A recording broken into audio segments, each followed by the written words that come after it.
what do you think about the international politics? I don't know if you've been following the stuff that's been going on with regards to Syria, Russia, chemical attack, et cetera, et cetera, et cetera. What's your take on it? I haven't seen your videos in regards to this, so I'm asking you, just ask you. The United States has been, and the UK and France has made the decision in order to do strikes. Fair enough.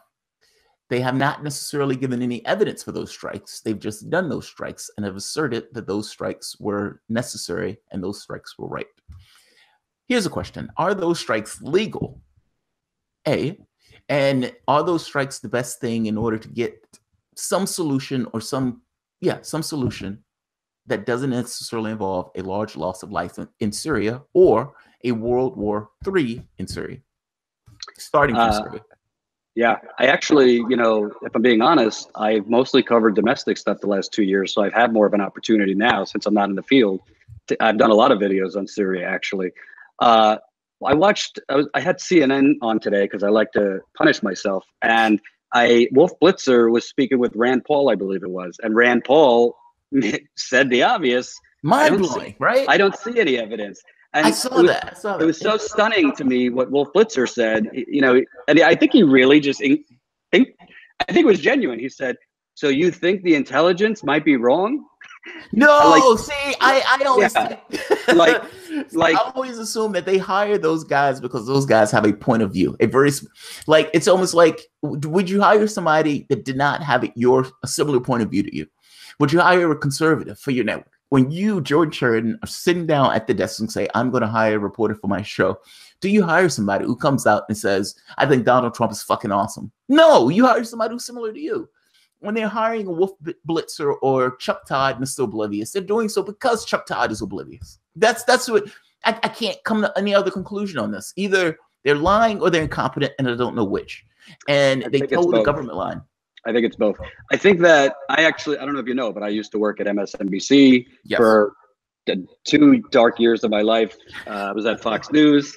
The whole economic collapse when you graduate college doesn't give you a ton of choices. But anyway, what's so dangerous to me, because I was watching all of this, is I was watching the night we bombed Syria, and I was late high school, early college during Iraq. So I wasn't as active or politically inside. So this is the first time I'm really paying attention, and I know a lot more.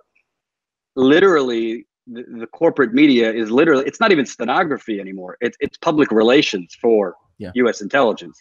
And there was just a report today. I mean, UK press, German press, French press, basically saying, well, the doctors on the ground there said the people were suffering from asthma attacks. Yeah. And there was no sign of chemical attacks. And the people that started even bringing up chemical attacks was the white helmets and screaming gas.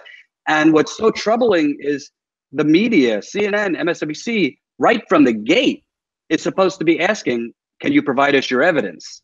Yes. Like that's news to me. That's journalism to me. Like it's a journalistic thing to say, hold government accountable. Government says this. They absolutely know. The United States is one of the reasons to get Assad out of seat. The UK and the United States have been giving money to terrorists. They know this. Like, this is what I mean when I say either they're incompetent or they're liars. And it's known, despite knowing this.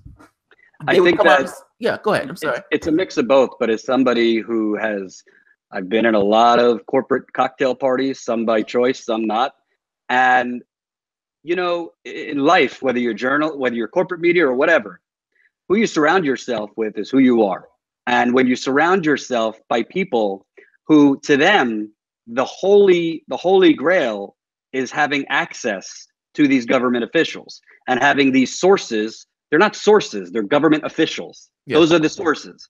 And, David Ignatius is a perfect example. The Washington Post, he's a walking talking point for the CIA. He regurgitates it. When literally you think you're breaking a story because 3 sources from the CIA tell you the same thing, you're not a journalist. That makes you a puppet. Because journalism, at its core, you have to be a cynic. You have to assume they're lying from the jump. And why I have pushed forward that I don't see any evidence from Russiagate or hacking is because there hasn't been any evidence provided. There's been a lot of conjecture, there's been a lot of speculation, and there's been a lot of Cold War reenactment.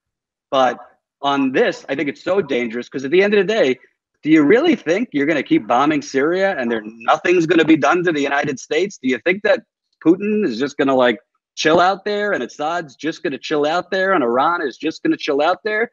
You know, we're not dramatizing. It could produce World War III.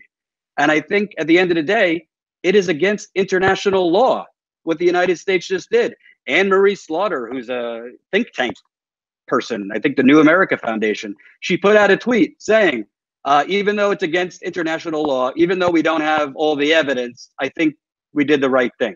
I mean, this is the mentality. Wow. And you have, I really think Wolf Blitzer, Chuck Todd, it's 75% useful idiots.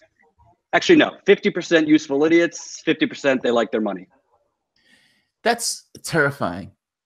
Honestly, that's terrifying. I could listen to Chuck Todd, have a conversation, and with all the sincerity in the world, he would ask, it's as if the previous horrors that have taken place haven't taken place.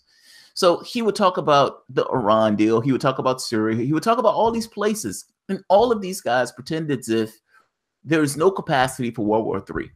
Like they talk about this purely from the perspective of the United States without taking the other perspective into account over and over. It's like all day. I saw that interview with Rand Paul that you were talking about. And I sat there and heard, and I said, and I'm screaming, I'm not even at home. Yes. Why is Rand Paul the only person who's saying this? Yes. They have no evidence. They haven't seen no evidence of this. What are they using for this? Explain this to me.